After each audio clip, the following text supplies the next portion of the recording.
how much screen time is okay? No screen time for kids under the age of 2 except for video calls. There's no recommended show for kids under the age of 2. From the age of 2 to 5, you can give them 1 hour of high quality programming. Why is it that they are so hyper? They are throwing tantrums every time you close the screen. They're throwing tantrums to get screen time. What's really happening in their little brains? A surge of dopamine when the child is looking at that screen. And once the screen is taken away, there is a crash. Virtual autism is basically when a child under the age of 3 has consistently received exposure to over 3 hours of screen time every single day and starts to display symptoms of autism. The most common ones that I see are not making eye contact, not responding to their name, a significant delay in speech. Most common family structure that I see is a joint family. You expect that a child who's in a joint family would actually not be getting screens because the grandparents are engaging the child, but it's actually the opposite because they are preoccupied with screens themselves. Are there scenarios where parents are unable to put a stop to screen times because of the fact that they're afraid of their child's tantrums?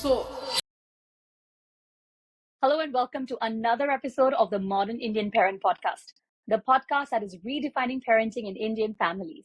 I am Rinie Gupta, a pediatric sleep consultant and the co-host of this show. We release new episodes every Friday on YouTube, Apple Podcasts, and Spotify. So be sure to follow us or subscribe on a channel of your choice.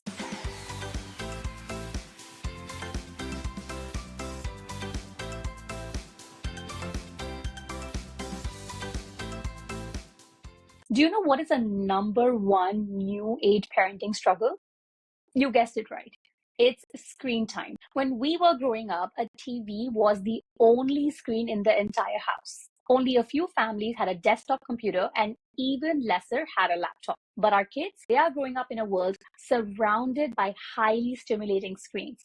Everything from TVs, tablets, personal phones, you name it, and they have it. And that's why they're getting sucked into this vortex of screen usage where everything they do, whether it's eating, learning, or even sleeping, is happening in front of a screen. But is this really the life that you want your child to have? I'm sure you will say no. But at the same time, you're worried and confused about how do I actually break this cycle of excessive screen time usage? If you identify with what I just said, then today's episode is for you. We have invited Dr. Madhumitha Ezhil, who is a toddler screen time reduction expert with a PhD in consumer psychology from IIM Rohtak. She's popularly known as the screen-free parent on Instagram and has a following of more than 600,000 people because she's creating a revolution with her educational videos and courses to help parents break out of poor screen habits for themselves as well as their children. We are going to get into how much screen time is actually okay for your child and what happens in their brains when we exceed it. We're going to talk about virtual autism and the role that grandparents are playing in worsening this problem. We'll also talk about how adults can control their own screen time because after all, children do what they see and so much more. So stay till the end of the conversation to get some reality checks and practical strategies to cut down your own and your child's screen time. Hello and welcome, Dr. Madhu. We're so glad to have you here. How are you today? I'm fantastic, Rinie. Thank you so much for having me. I'm so, like I told you, I'm so excited to have you on this episode because ever since I started following you on your Instagram, The Screen Free Parent, I felt like this is the page where parents should come to get reality checks about their child's screen habits, their own screen habits. And, I love that you are just bringing together this audience to teach them about this. I think it's like a modern day plague, excessive screen time usage, right? But, before we get into the questions that I have for you for this conversation, the first thing I want to know is, how did you get into this? I don't think anybody grows up thinking that my mission in life is going to be reducing screen time for kids, right? So how did you navigate your way into this field? So I actually did my PhD in the focus of my PhD was trying to get people to spend as much time online as possible doing their online shopping. So, you use Amazon and Flipkart and all of that.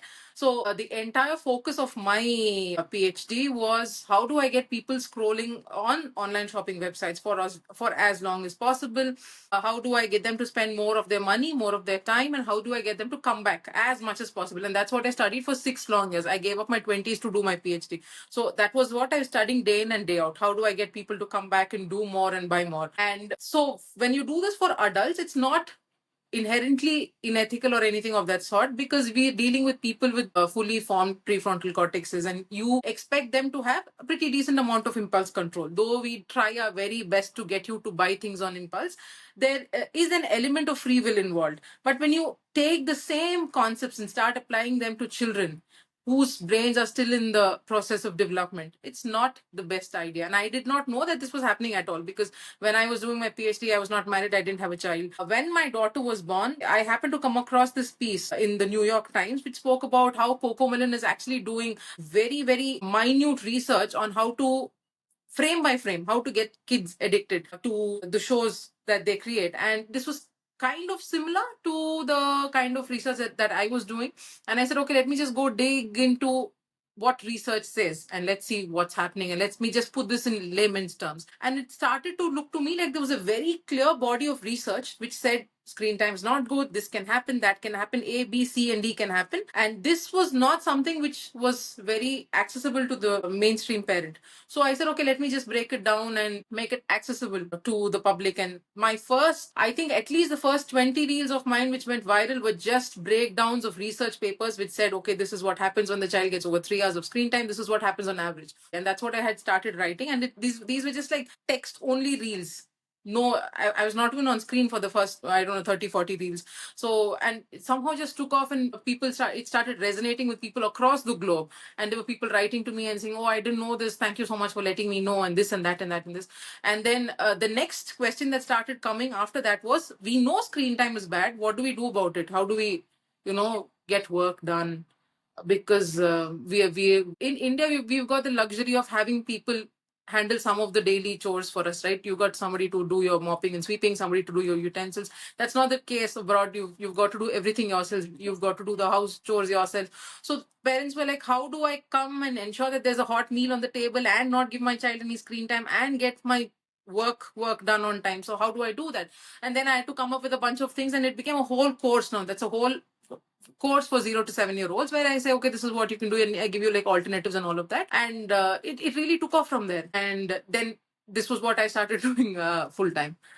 So from somebody who was getting people to scroll online for as long as possible, I did a complete 180 and said, no, screens are not good for you. And yeah, that's how it started. My God, that's inspiring. Now I understand why Dr. Madhu, because you have done a whole PhD. Because I'm a compulsive online shopper. Honestly, I spend so much time on my screen. Now that you see, imagine having a body of research with malintentions towards kids.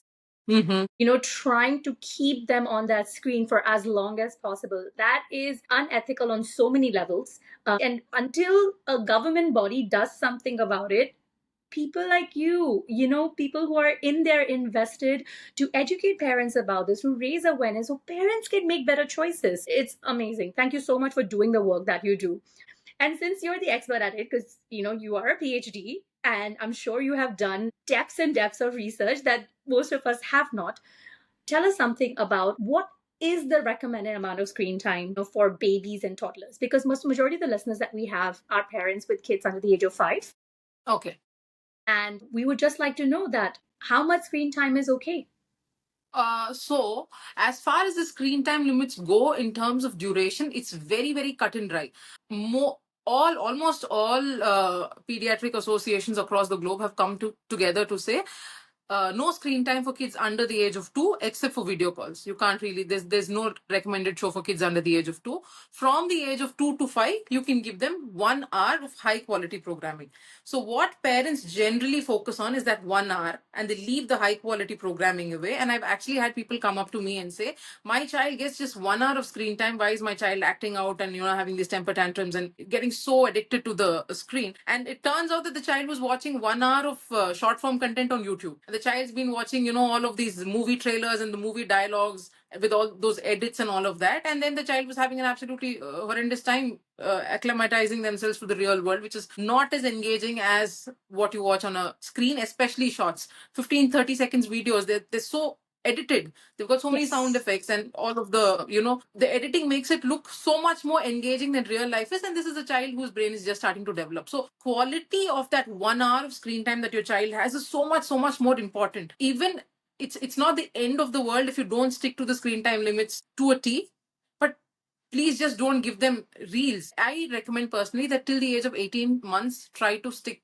as much as you can to not giving them any screen time at all, except for video calls. Video calls are fine. Then after 18 months, you can give them maybe half an hour of very high quality programming, and post that from the age of 2 to 5, 1 hour of online programming. The Indian Academy of Pediatrics actually goes on to say beyond the age of 5 years, allow for 1 hour of outdoor play, 8 to 9 hours of sleep. Then you've got time for the child to eat, socialize, spend time with the family. Ensure that none of this gets disrupted in the child's quest for screen time. In the child just sitting in front of the TV all day long and neglecting all the other activities is just not done, then you know it's excessive screen time. Because it's really hard to give a time limit for kids who are over the age of 5, because they start to get their homework on tablets and they start to sit online and do stuff, right? Many schools have got devices in schools. So beyond the age of 5, it's murky territory. Everybody's got to make their own decision. Try to ensure as much as you can that the child does not, the quality of programming is the most important thing. So let's say if a child is being given free access to scroll through YouTube Shorts, Reels, or even watch shows like Cocomelon, what is happening in their brain? Why is it that they are so hyper? They have throwing tantrums every time you close the screen. They're throwing tantrums to get screen time. What's really happening in their little brains? Okay, so I'll just start off with what Cocomelon actually does behind the scenes, and then we can tie it into what's happening once you take the screen away. So the New York Times piece that I read actually went and did research about what Cocomelon was doing behind the scenes to get so many views on its videos, because Cocomelon is not the only kids channel, right? There's so many other kids channels, but why is it that Cocomelon is consistently racking up millions of views? So they found out that the child is made to sit in front of two screens. One screen plays Cocomelon and the other has a normal everyday activity, something like somebody getting a haircut, somebody mowing their lawn, somebody getting a cup of coffee, and the child is just sat there looking at two screens. There's an experimenter also in the room with the child, and the experimenter looks at what is the screen the child is looking at. If the child looks away from Cocomelon at the everyday experience, that scene is noted, and all the scenes go back to the editor and they're replaced with much faster cuts, and there's a sound effect that's added there, and then there is a camera sweeping panning motion that's added there, so the child cannot look away from Cocomelon frame by frame by frame. So it's created in such a way that the child just cannot look away. So when a child goes through something so overstimulating like this, real life starts to look dull in comparison.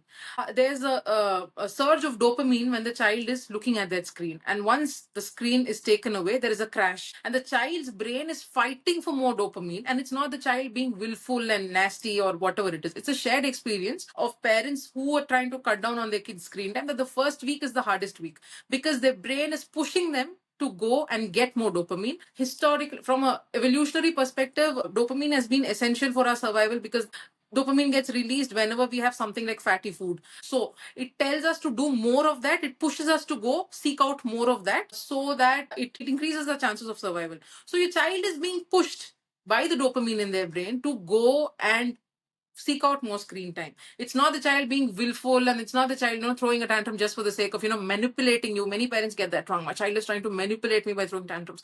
They just don't know how to express it better because of their age, and their system is pushing them to say, you need the screen time, it's essential for you, it's essential for you. So how does the child try to get? They're going to try everything that they can to get that screen time back, and that's where there is this huge escalation in tantrums and all of that.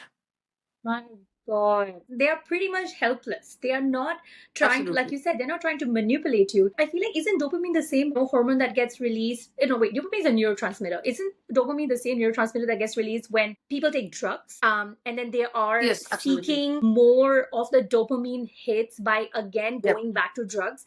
And the same way we think of as addiction as a disease, something that it's not the person's fault, it's not the victim's fault. They are not trying to manipulate you. They are just stuck in that cycle. Our poor babies are doing the exact same thing. It's just that they are being drugged by the screens. Absolutely, absolutely. They really are being drugged by screens, because so something that ice cream and hard drugs and screen time have in common is the secretion of dopamine, obviously at different levels. The amount of dopamine that you get from hard drugs is not going to be to the same extent that you get from screen time, but it's still that surge and fall in dopamine, the peak that the child's brain is chasing, that's pushing them to go seek out more and more screen time. Oh my God, I've got goosebumps. Like, seriously, like just thinking of just likening these two situations and for their tiny little bodies, what this supposed to be good neurotransmitter is doing in their body, I think it's really something that we need to look into and fix, right? But whenever and I'm sure you would have seen this on Reels as well, that whenever there is a parent educator or, somebody who is a doctor, an influencer, they create Reels about not having screen time or limiting screen time. There's going to be an army of parents who will come and say, but my kids now knows the whole ABC song by the age they were 18 months old because they watched Miss Rachel. My kid knows how to do this because they watched this. And then they are just kind of like saying that there are good, very good educational TV programs out there that taught my kids so much. So screen time is good. And screen time from an early age is good. Do you think that's the case? That educational programs like Miss Rachel, and I think that's the only one that I can think of right now, is are they actually essential for kids? Are they actually good for kids? Love that you brought this up, because this is like the most common comment that I get, saying my child learned like a whole new language, and my child learned Spanish, and my child learns sign language. And I get so much of anecdotal evidence that is in support of shows like Miss Rachel in my own comment section.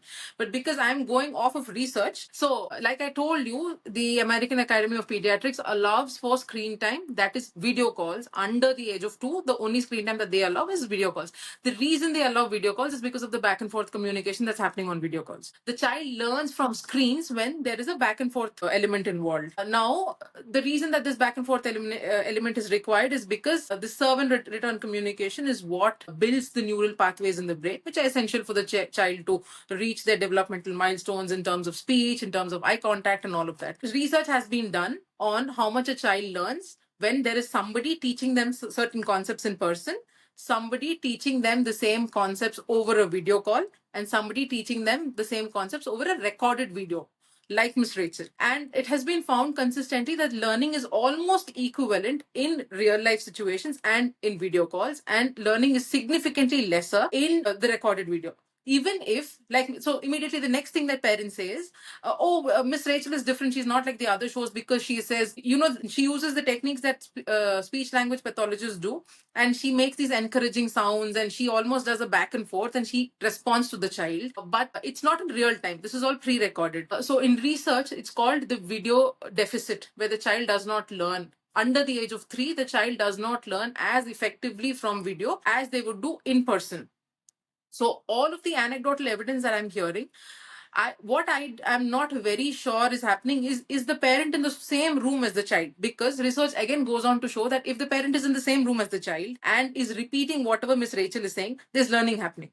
So if the parent is in the same room as the child and folding the clothes and whatever Miss Rachel is saying, mama, mama, so if the parent is saying the same thing, it's much more likely to stick in the child's brain, as opposed to the child being left alone with Miss Rachel for hours at a time and then expecting the child to, retain stuff. That is also a lot that I hear in my comments, which could be the case for some people, because research again covers the majority. It does not cover every single specific scenario. But for the majority, the best thing that can come out of something like Miss Rachel is the parent learns from a channel like Miss Rachel how to communicate with the child, because for some people it doesn't come naturally. You've not really observed many people talking to children around you, so you watch something like this and you learn as the parent how to talk to the child, and you use the same techniques, you do babbling and whatever it is that she does. She repeats the first syllable multiple times, and she says this, and she pairs it with a hand gesture.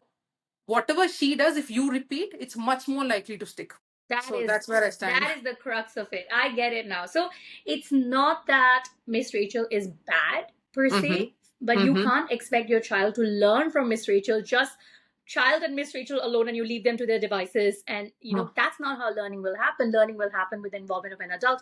And I totally get you. Like, I didn't know how to talk to my child. I didn't know a single nursery rhyme beyond Johnny, Johnny, yes, Papa. And I had to, go and watch these channels. I had to watch the Ping Fong channel and the Cocomelon channel and Miss Rachel to learn these songs and then be able to sing them to my child and gesture them and everything. Otherwise, I wouldn't know what to teach my child. But definitely, I agree that the adult has to be involved for effective learning to actually take place.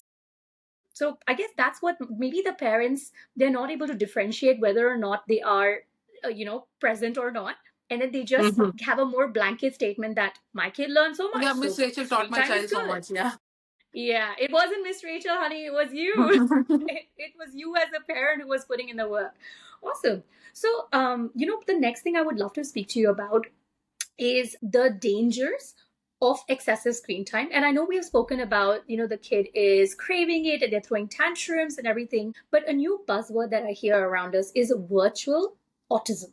Okay, and just last month was the Autism Awareness Month, so there was a ton of content around autism, but I feel like virtual autism wasn't given a lot of importance. So, can you tell us more about what is virtual autism? So, virtual autism is basically when a child under the age of 3 has consistently received exposure to over 3 hours of screen time every single day and starts to display symptoms of autism in terms of developmental delays. Like the most common ones that I see are not making eye contact, not responding to their name, a significant delay in speech. So these are the three most common symptoms that come up again and again. So, like I said, the most important thing in the child's initial years of life is back and forth communication, serve and return communication to build neural pathways in the brain. If the child is sat in front of a screen for over 3 hours, that back and forth is not happening. If the parent's not in the picture, reiterating whatever the child is watching on the screen, the back and forth is not happening. So essential wiring that's got to happen in the brain is not happening. And there are some delays in terms of these three were the common ones that I told you. But the research actually goes on to show that children who get excessive screen time, preschoolers, have the areas in their brain that process things like pressure and temperature. Even they perceive it differently than somebody who doesn't get so much of screen time. So that leads to sensory issues. Then there is a lot of repetitive movement. Kids who do this in front of their eyes all the time. So when you've got a bunch of things which stack up and you go take the child to a doctor and say, my child's 2 years old, my child's 3 years old, doesn't respond to their name and keeps making some repetitive movements and does A, B, C, D, and E, it's all going to come together and the doctor is likely going to say that, okay, this is starting to look a little bit like the child is on the spectrum. You may have to keep a watch. Then people go into full-blown panic mode and they're like, oh, what do I do from here and what is it like? Also, it's really essential for me to clarify here that screens do not cause autism. It's completely different. So this is where parents of autistic children get up in arms with me and say you are implying that screens cause autism. No, they do not. Inherent autism is a completely different thing. Virtual autism is not a medically recognized diagnosis. The reason I'm using air quotes is it's not recognized diagnosis.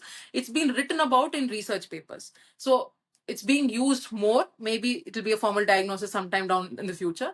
But inherent autism is a wiring of the brain that the child is born with. This will continue, and this is not because of screens. So please don't go at somebody whose kids got a diagnosis of autism and then go tell them you gave your child too much of screen time and that's how it happened. No, that's not how it happened. It's they all have enough stigma already. We don't need to add to it. Virtual autism is different. So once your child has received a diagnosis of autism, you've got to sit down and think about how much of screen time your child has been receiving on a consistent basis. Has your child in the past been receiving over 3 hours of screen time consistently? I know kids who've been receiving 6, 7, 8 hours of screen time. 8 hours, the mom is at work and the child sat in front of a screen for 8 hours. The child sleeps only if there is a screen involved. The child again wakes up and eats only if there's a screen involved. If this is the case, it's very, very likely that it is virtual. How you can go about, virtual autism is completely reversible. How you go about reversing virtual autism is by taking the screen away from the child. You will have to drastically drop down screen time. Again, to quote another study, the sample size was really, really small. It was just 2 kids who had diagnosis of autism, and they also found out that they had over 6 hours of screen time every single day. And these kids, screen time was taken away. The child's many symptoms, the symptoms get cut almost by 60-70% in just a couple of months. And then the researchers introduced screen time again. All the symptoms went back to however they were. All the lack of responding to their name and lack of making eye contact, that came back. So this cause and response kind of tells you that the more you increase screen time, the more these behaviors go up. So you cut back on screen time and you hold it, and you should see a marked improvement in their symptoms over the course of anywhere between 2 months to 1 year. I'm still working with people who've had their diagnosis a good 8-9 months ago. They've seen great improvement, but the child is not completely there. All the milestones are not completely there. So there is a huge difference, which is pointing towards it being likely virtual and not it being inherent. So That's the key difference between inherent and virtual. Okay, I mean that is such an important thing that firstly we need to differentiate between true autism, which is that can be caused by genetic causes, and virtual autism, right? And of course, with virtual autism, the good news is that it is reversible just by taking away all that stimulation that they're getting.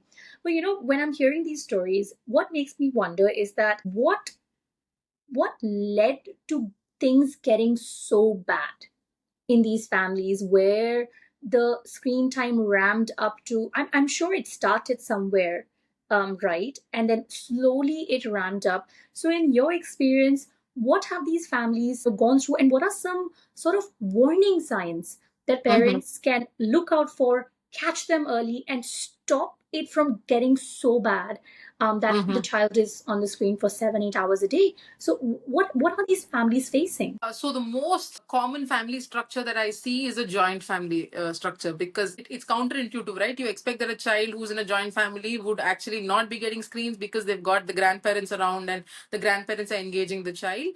But it's actually the opposite, because grandparents do not have the energy to keep up with the child. They are in their 60s, 70s, and 80s.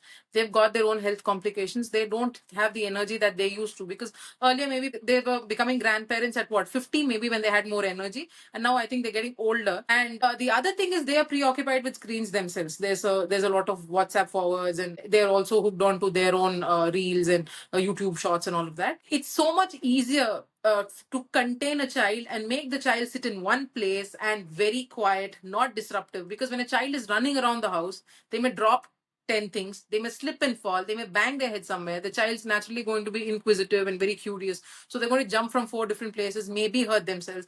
And grandparents do not want that to happen because they are being extra cautious. The child's been left in their charge, so they don't want that to happen. There's also this element in Indian families of not questioning the elders. You don't, because there's a power distance, right? You don't turn to them and say, please don't do this with my child. You do not get to tell them how to raise your child. That's not something that happens in joint families. They do whatever and they tell you, this is how we used to do it. Which is 70% of the virtual autism cases that come to me are through. This is the common scenario that happens there, because they just do not have the energy, the willpower to keep up with a very small young child. Both parents are at work. They hand the child a screen and the child's on the screen all day. The child is safe. The child is eaten. The child is well fed, rested, and on the surface everything's good. Internally, the wiring that's going wrong, we do not know. The red flag to watch out for is the child not making eye contact. That's the first thing. Is the child not making eye contact, the child not babbling. And if the child shows a constant preoccupation with screens, where they're constantly, asking for mama's come from the office, they're not spending time with mama, they're asking for mama's phone because they want to watch their share of cartoons. Then they're constantly waiting for mom to leave because they want to watch whatever it is that they're watching. So constant preoccupation with screens, red flags like not responding to their name, not making eye contact, and speech delays, not babbling too much. So all of these should really make you reflect on the kind of screen time that the child's getting. There's no need to go into a panic mode and all of that. There's a checklist that people use for autism. You can just find it on Google. That's what even professionals use. I think it's autism behavior disorder checklist or something of that sort. Okay, you can just go on Google and look it up, and you'll get the checklist. Just take a self-evaluation so you know where your child is standing. And if take a good hard look at their screen time, cut back screen time drastically. In 2 months, you should see like huge improvements. When you said that the families that are facing situation in which the child is having excessive screen time is the families that are in joint setups, my jaw dropped to the floor. I couldn't envision that, because when I asked you that question, somewhere in my head, the answer I thought I was expecting was it possibly would be single moms or work from home moms who have no other support. So, they are working, they're attending meetings, so they have nobody to watch the child. So they're doing that. But, knowing this, it actually makes me feel a little scared. Honestly, like that is the emotion that I have, because you are trusting your child with the people who love the child the most, right? And I think what's happening is that the grandparents, if they're turning to screen time, they're doing it with good intentions without realizing Absolutely the damage that it's causing. Like you said, on the surface, they have eaten their meals, they have had their milk, they have their naps. On the surface it all looks great, but internally it could be something off, very off altogether. So But if you had to coach a family and they are seeing these signs now, or they are recognizing that, hey, my child is getting far too much screen time, how can parents try to shift this power imbalance that they have with the grandparents and get the grandparents to reduce the screen time for usage for their child without it leading to a family war? How can they do that? It comes with embracing the tag of being a overprotective bad mom or the bad daughter-in-law, because we shy away from labels like that, because the moment we speak up, we're going to be called probably fussy, we're going to be called, oh, look at her, she's doing more than what is necessary. Did we not raise our kids? We raised 6 kids and look at them, they have 1 kid and they're fussing over the child and all of that. It comes with the acceptance and willingness to be called, branded, whatever the tag is that you're going to be called. That's okay. A tag is something that's fine. You can live with it. You are an adult. Live with it. Your job as the parent is to protect the child from harms that you know. So many parents come to me and saying, I knew this would happen. I just couldn't open my mouth. I opened my mouth and I didn't get the support that I needed.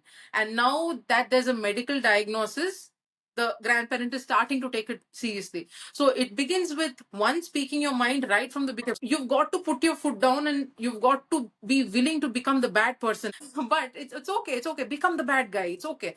And sometimes it happens that the parent does voice their concern and the grandparent shoots them down and says, we know better. And at the end of the day, the parent has got to leave the child and go to work. They are the ones that are calling the shots once the parent leaves. And oftentimes screens are seen as a way for grandparents to do a little bit of power play, like, oh, let your mom go, I'll give you screen time. Or I'm your favorite in the house, no, come to me, I'll give you screen time. So it's very important that grandparents be made aware of the kind of effect that it can have. 6 months, it's not very far into the future. It's not like 10 years into the future. 6-7 months into the future, the child's getting so much of screen time every single day. You've got doctors who are actually posting videos of these children doing these repetitive movements and saying this is what the child is like.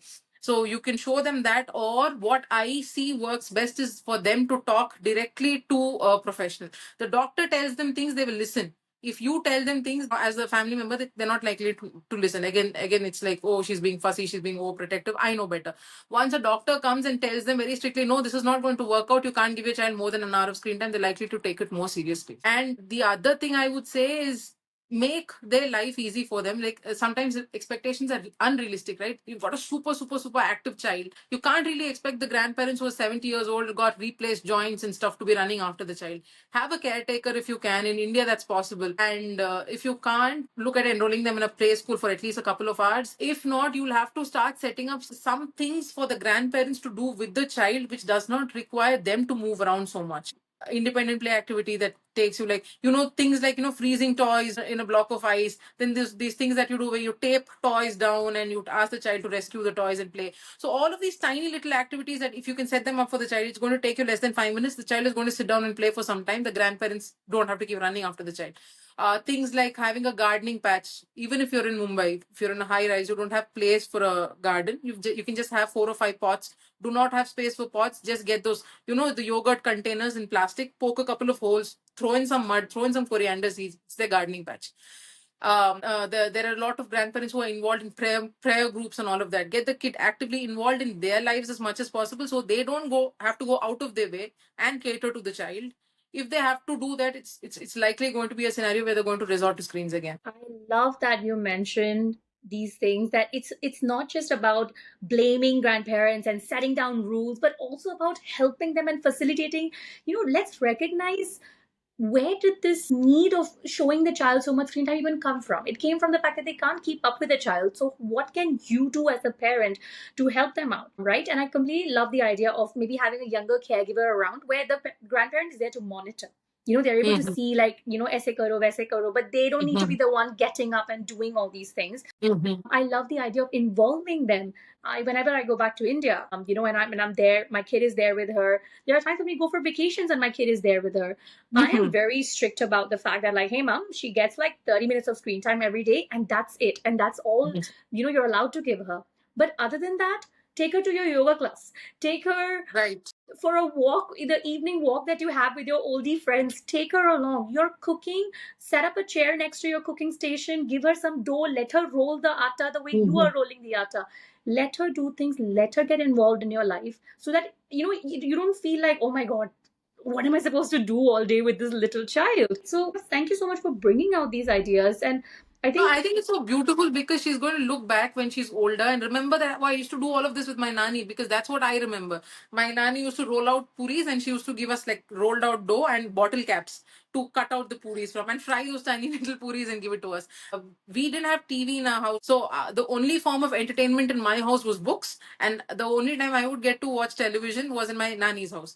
But I don't remember what I watched at her house. All I remember is us sitting together and she making those tiny little puris for us and making a big deal out of that, us going on walks with her. So that's what becomes memories too. And that's how the bond gets strengthened too. Absolutely, absolutely. And I think like it's just a matter of really having those open, honest conversations without blame with the parents. And I think they will understand where you're coming from. And if at times you again like you get the label of being the fussy mom, then just it's okay. I think that is easier to live with than the work that you'll have to put in to reverse the impacts of excessive screen time. Absolutely. But tell me one more thing.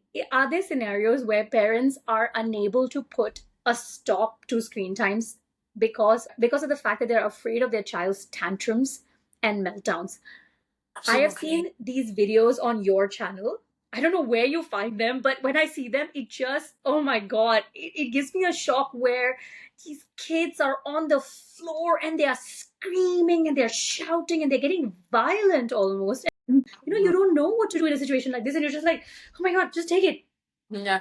Take the tablet. I don't want to be in a situation like this. Right. So, how would you help a parent, or what would you advise a parent to do if screen time, taking away screen time leads to such a bad reaction and such a bad tantrum from your child? I'd say go into this expecting the absolute worst, because there is going to be a drop in the dopamine. The body is going to push them to seek out that next spike.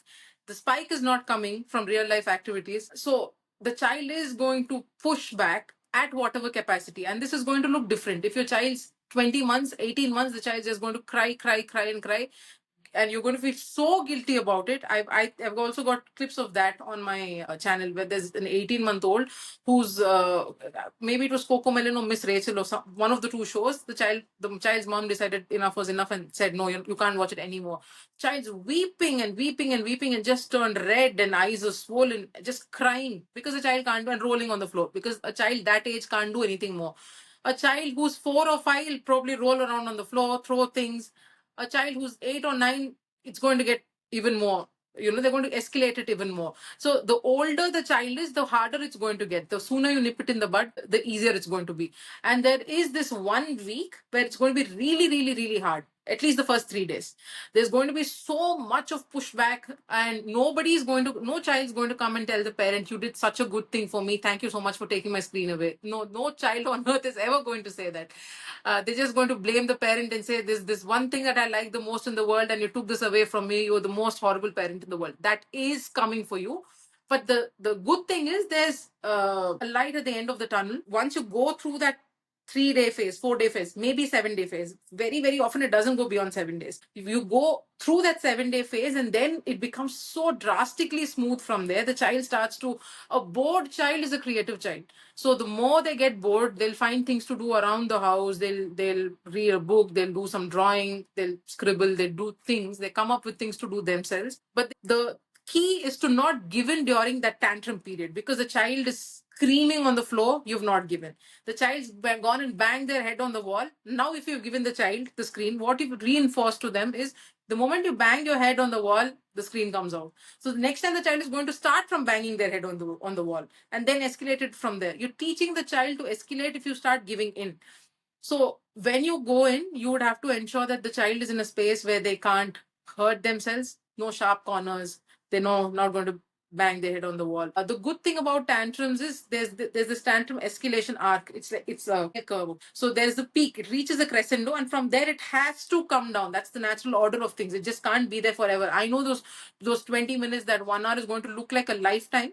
When you're going through it and you're in the thick of it, work on regulating yourself, because a child screams designed to spike your cortisol levels. You are going to be really, really stressed. You want to stop that crying as much as possible, either by handing the child a screen or by giving the child one slap across their face, screaming at the child. Your work when the child's just going through it is two things. Remind yourself that the child is not being willful. It's the dopamine. They're not doing it on purpose to trigger you. Number two, work on calming yourself down. Because if you're going to stand there and give them a TED talk when they're going through it and say, oh no, you know what, this is not what you should do and you should breathe and do this. And no, that's not the time. When it starts to de-escalate, then you can maybe say, come, let me hug you, let me let's breathe together, let's hold our hands and whatever. Or another good time for you to intervene would be when the tantrum is starting to escalate. They're just starting to whine a little bit and it's just starting to escalate. Then it's a good time for you to so there's this thing, okay, there's this technique that I learned from the book, How to Talk So Kids Listen and Listen So Kids Talk. I love that book. Love that. It's such an amazing book. It's such an amazing book. Parents should really, really go read that. So that they talk about this technique called granting the wish in fantasy, right? Like granting the wish in theory. So if my daughter asks, so we don't have screen time struggles as of now. Probably we'll have them a little bit down in the future. But we've got a lot of struggles for wanting to eat ice cream at odd times of the day. So for lunch, what do you want to eat? I want to eat ice cream. I want to eat a bowl full of jam. Then we say, oh, how nice it would be to have a bowl full of jam. What flavor of jam do you want? Oh, and we have the conversation about the jam, but there's no jam actually materializing in front of the child. That's not happening. But we just go on to say, oh, how good it would be. I would build a mountain out of jam. I would build a house out of jam. I'd eat it with my hands and get it over me and that and this. And we're just talking about that. And the child's brain is coming back from, I've got to whine, I've got to escalate this, to a point of where you are talking, having a conversation, she's agreeing with you on something, and it's kind of de-escalating before it gets to that place where the child's screaming and all over the place. So you can give your inputs when it's starting to escalate. At the peak crescendo, not the time for a TED talk. You cannot say anything at all. Just stand, work on regulating yourself, and take deep breaths. Whatever you've got to do to stay calm, do it. Get a pair of noise cancelling headphones, do whatever it is that you've got to do. And then when it starts to de-escalate, that's a good time for breathing techniques, breathing with the child, hugging the child, pressure on the child's, you can press the child's legs, do like gentle tracing, chanting maybe, whatever it is that works for you. For de-escalations, your input would work. When it starts to escalate, when it starts to de-escalate, not when it is at the crescendo. Not when it's at the peak. I think when it's at the peak, the thing that you got to do is hold space. You just literally hold space. I think when I have been in situations like this, I don't even touch my child. The only thing that I will do is that prevent her. Like, let's say if she's about to go into a bang her head into a table, I'll put my hand there, I'll cover it, and I'll do that. But I will just sit with her until it passes. And then eventually, more often than not, the kids will come and just melt into you for a hug because they have gone through such an emotional turmoil that when they're trying to de-escalate, then they will eventually just come into you. And I think you have to stay patient and get yourself over that hump without trying to distract the child from this emotion, because that's what we're trying to do, right? Most of the time, when a child is super, super upset, I think in our Indian families, the standard drill is, if they're upset because they're hurt by something, you hop the table, you hop the floor, right? If there is one thing that upsets them, sometimes they will bring in a screen. Let's say if they fell down, or they wanted a toy, they couldn't get it, they're like, it's okay, come, I'll get you a screen. Or if you take away the screen, oh, it's okay, come, I'll get you a snack. You're always trying to distract the child away from the upset, because I think the Indian diaspora is very intolerant of crying. They don't like to hear their child cry, and they will do anything in their power to stop it. Absolutely. And I think that is the real cause, because you're so afraid of your child crying, you just give in to anything. Which is why I think when this gentle parenting movement came into India, it's, in a way, it made it worse, because gentle parenting is not being understood correctly by parents. And we did a whole podcast on this. I was just like, gentle parenting is being treated as permissive parenting. And I think permissive parenting is what's getting us into all these screen time troubles in the first place. Because you're just like, whatever works.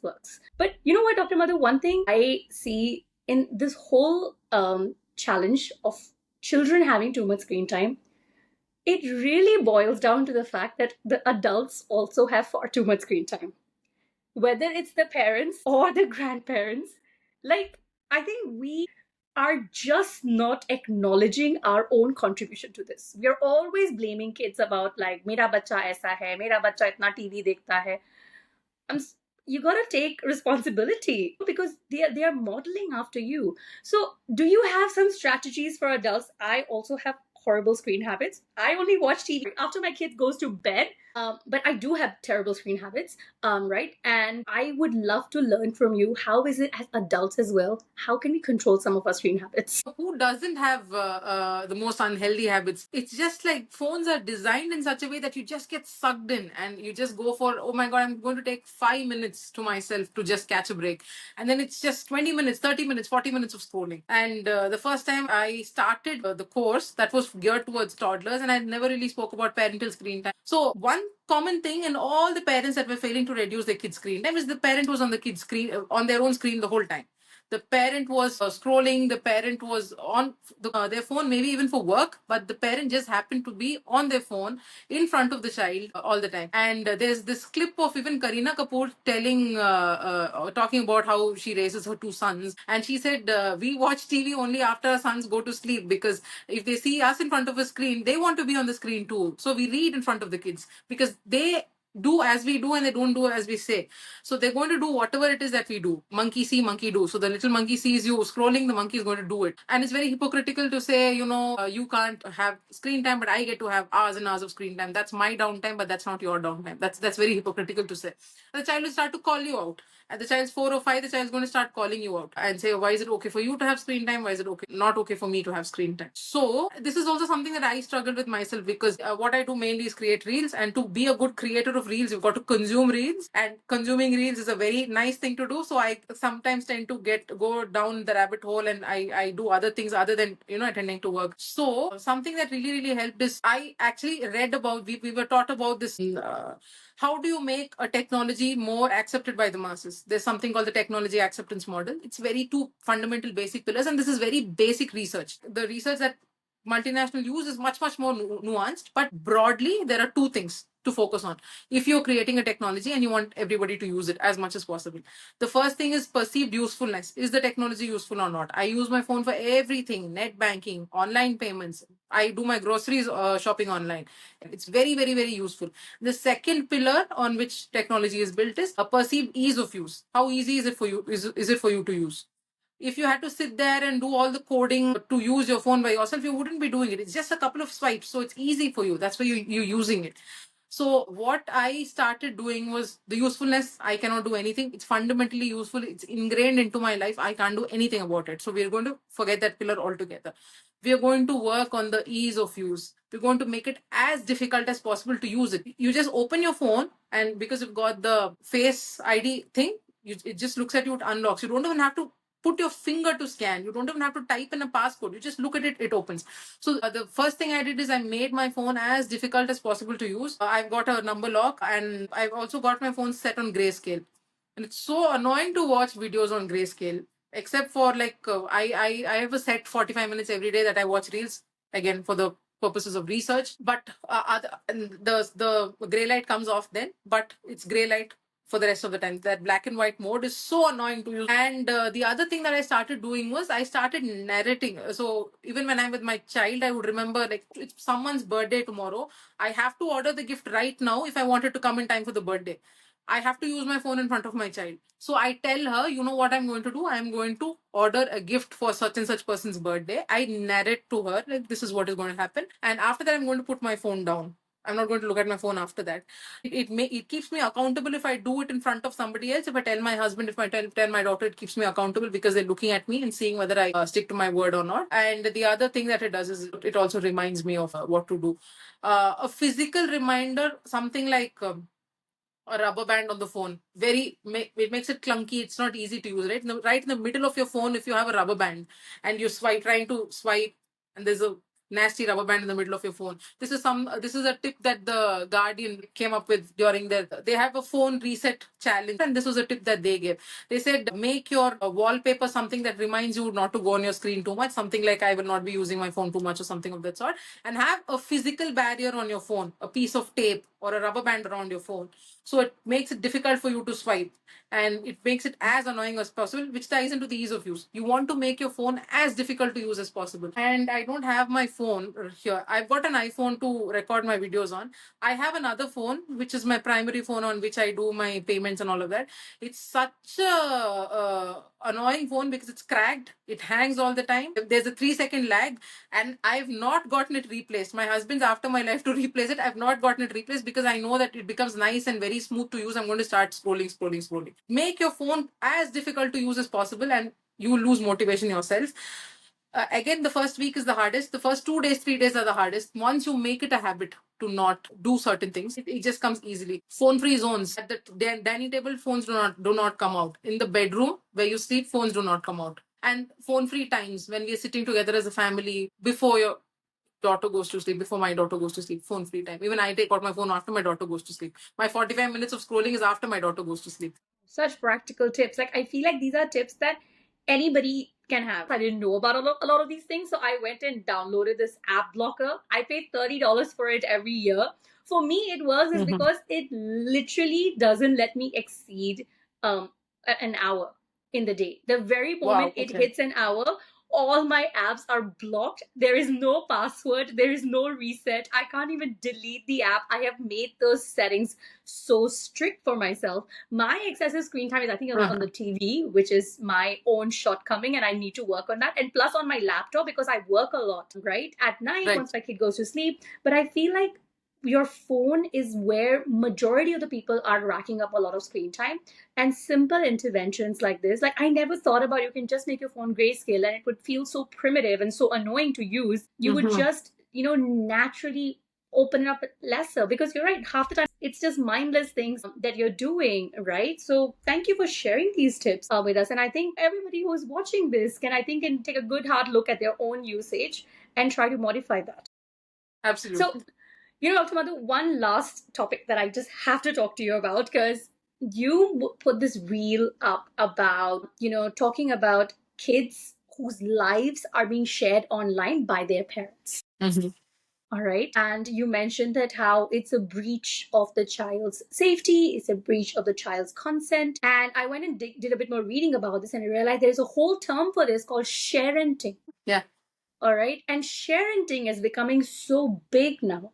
So tell me your opinion about, is it okay for parents to share photos and videos of their child on social media? This is going to be so controversial, because the first time I posted a video like this, it went massively viral. I thought it was very cut and dry, because I thought once children are defenseless, anybody below the age of 18, they're minors, they cannot give consent, they're defenseless, and once you put their photos out in the world without their consent, it's pretty cut and dry. You don't really have the permission to do that, and there are some elements lurking around with the wrong intents, looking at the kid with the wrong intent, and you want to keep your child safe from these elements. And I thought, okay, there's just one opinion you can have about it. I didn't even think that this was a matter of debate, but apparently it's a matter of debate, because many people came in saying, you know what, this is how many influencers earn, and this is how this is many people's livelihood.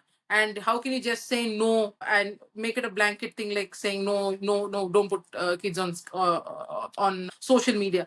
So my opinion is still very, very clear. I do not show my own child's face on my channel. If at all her face is there, it's blurred out, because her online presence is hers to keep. And if at all she decides to share, come online when she's 18, that's fine. But I am not going to be out here broadcasting her life, all the embarrassing moments, and her having a tantrum. There are many people that will show you of my child's having a tantrum, and they're crying and they're weeping, and this is how I dealt with it. This may be something that she considers embarrassing as she grows up. So those moments are not mine to share. I can share my experience as a mother without actually having my child on camera. I can tell people things without actually showing things unfolding as they happen. So it's a ideological thing about having kids online, earning off of kids. That's a ideological thing. That's completely separate. There's another safety aspect. You do not know who's on the other side of the screen. What is the intent with which they're watching the child's reel? I have a whole folder in my phone with screenshots of comments that I have seen myself and I have taken. So I want, like, take a guess. How old do you think the youngest child is of whose videos the child has received some predatory comments? Just take a wild guess. 2, 3. 6 months. A My 6-month-old baby, and God. I don't think she was 6 months. The child couldn't sit. I think she was 4 months. It's a nice chubby cheek child who was sitting, and the mom said, "Here's my daughter getting her first facial." Okay, and there's a nice lady at the salon with some nice nails, and she's doing this to the baby's face, and the child's just enjoying it. And the comments underneath that, such disgusting comments. I've got a whole folder of these things. There's a video of a child who's smiling with her cousin brother. Such nasty comments. I feel like, Didi, can I take this girl home? Do you have a boyfriend? I want to be your boyfriend. All of those comments.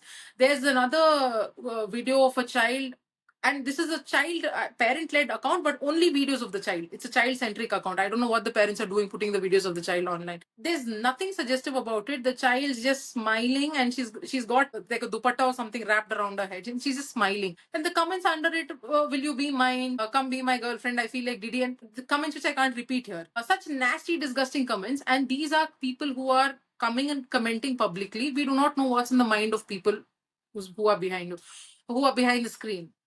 Are comments like this something that you want to expose your child to? And the safety aspect of that just doesn't stop with, oh, it's just a bunch of harmless comments. What's the worst that can happen? It's just comments. No, it's not even that. With AI, it's become really, really easy to predict what a 4 or 5 year old child will look like 10 years into the future, 15 years into the future, 20 years into the future. So essentially what you're doing is, when you have posts like, today's my daughter's 6th birthday, happy birthday Myra, and then there's another photo of, oh, this is my child going to school, and Akash, the school says Akash here, you've got the school's emblem, and then you put a photo of yourself in a cafe and say, oh, we are in this cafe right now.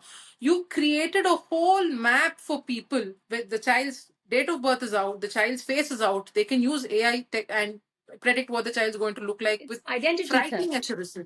Yeah. And you're setting the child up for identity theft. This child did not consent to this. Any of the perks that you're getting from these videos and the photos, if it is an influencer who's sharing this, it's for yourself. All the validation, social validation that you get, the likes and shares, that they don't matter to a child. If they matter to a child, that's a bigger problem, because why is a child being performative for likes and shares? How does the child even know what these things are? So these things do not matter to the child. The financial incentive that you get is for yourself. So why is it the child's issue? Why are you broadcasting the child's life? So there are a bunch of issues, moral safety issues, in terms of even identity theft. It can go deep fakes. Deep fakes are all over the place, and it's getting so eerily uncanny that it's becoming really, really hard to tell what's real and what's AI. I have a whole series on my Instagram that is dedicated to, this is how you spot AI videos. I'm not able to spot AI videos anymore because they're getting so scarily good. I myself think, okay, maybe this is real, and then I realize, no, this is AI, because it's getting so seamless. The next 1 year, it's going to be completely different altogether. Is this data that you want to be serving up on a platter to everybody for the entire world? You do not know who's on the other side. Is this something you want to do? This is a question that parents have got to ask themselves, ponder over it, and reach decisions themselves. They are real risks. Is the benefit proportionate to the risks that you're taking? That's something that every parent has got to ponder by themselves and kind of reach a conclusion. That's not. Those are very, very valid opinions. And I think the reason why, let's say, the reel that you must have put about parenting might have gone so viral is because essentially what it does is it puts a parent on the spot, right? Like, for example, I am a sleep consultant, and a large part of my reel, of course, like for my own profile, I've got lots of my podcast videos, I've got lots of my own videos talking as well, but there are a lot of videos of my child. I will never make her record a video for my channel. Often I just pull out like a cutesy video of her playing or her sleeping, and then that's a part of my feed. So there are those elements that in which my child is on my screen. And while you were saying this thing, I could very instantly start getting offended by it and start saying things that like, no, it's fine, blah, blah, blah. But I think it really, what we need to do is sit and ponder and sit and understand what are the real implications, and if you are okay with those implications. Because I think there is a risk to everything. Something as like, I just posted a reel about car seat usage today. There is a very real risk to not using car seats, and yet so many parents in India don't use car seats for their child because even though they know the risk, they are okay with that risk, right? And I think when it comes to parenting, that is what it is. I think parents need to be, firstly, for me, I'm very careful about the fact that, like, what I consider a normal photo or video, which is a part of my child's digital footprint, and what is that can be potentially considered embarrassing, whether it's a tantrum video or something that can be potentially is much at a much higher risk of being misused, such as photos or videos while showering, not wearing an underwear or wearing swim clothes. I think it's things like that that parents need to be extremely mindful of. And when I see, parents sharing pictures of their child when personal details are not involved, names, birthdays, or there's nothing embarrassing happening in the photo.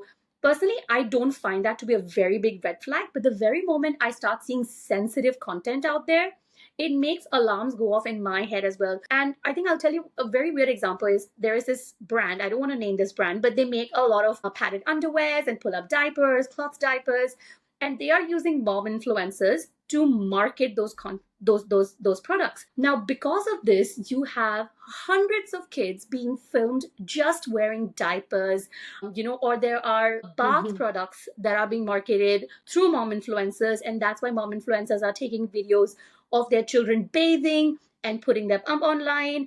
And very recently, there was a doctor influencer that I saw who has had a baby, and there's literally a video of that baby who is naked in this video, right? And it's like a full frontal naked. And I felt so bad when I saw this, right? So I think it's parenting is somewhat, there is some debate. And I know you said it's very cut and dry, but there is somewhat of that debate. But I think what we need to sort of understand is acknowledge, firstly, the risk of what we might be doing. And then from there, you try to mitigate it. Because if you just go on and say that, like, there is no risk, there is nothing wrong with it, you will never get to stage 2 of trying to be more mindful, trying to hide your child's face, trying to hide their particulars, trying to be more conscious of what you're putting up.